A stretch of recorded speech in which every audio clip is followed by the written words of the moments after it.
These batteries are really small, the same size as loose change, which makes it hard for parents to know when their child has swallowed one.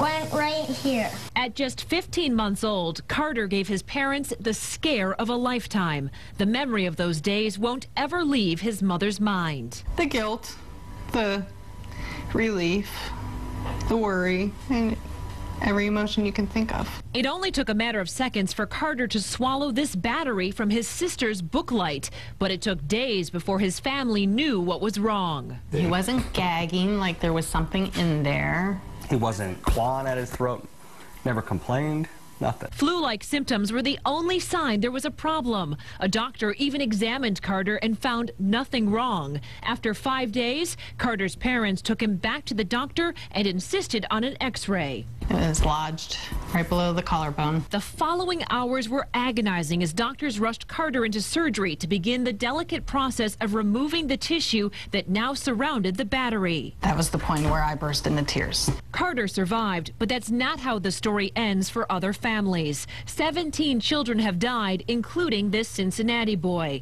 His parents say doctors diagnosed him with the flu, an ear infection, and even asthma. By the time they figured out it was a button battery, it was too late. There has been many, many tragic situations. As tragic as ours was, we were the lucky ones.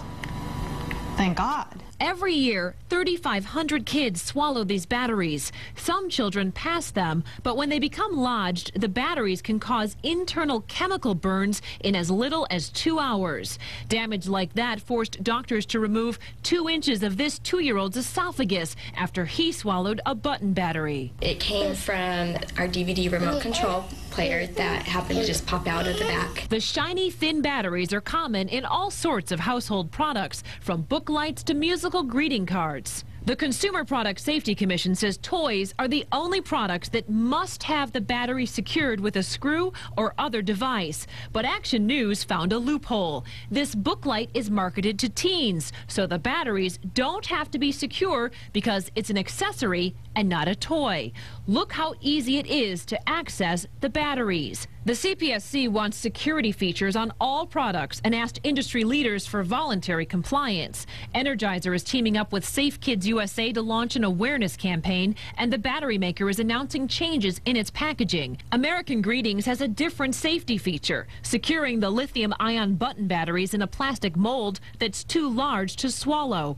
Every company is taking a different approach. While the changes are voluntary, mandatory changes could be around the corner. A bill in Congress would require better labeling and more secure batteries. The CPSC would like the law to pass, but they also want voluntary compliance. We want that hazard to stop, and whichever happens the quickest and is the easiest, that's what we want.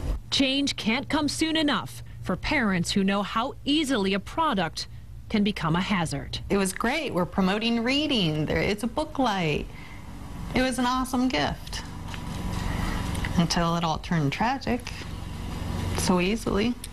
So what can you do if you have these batteries at home? Make sure they're secure. For instance, the Howard family simply taped the battery compartment so a child can't open it up. And of course, do your best to try to keep these devices away from children. I'm Heather Catallo, Channel 7 Action.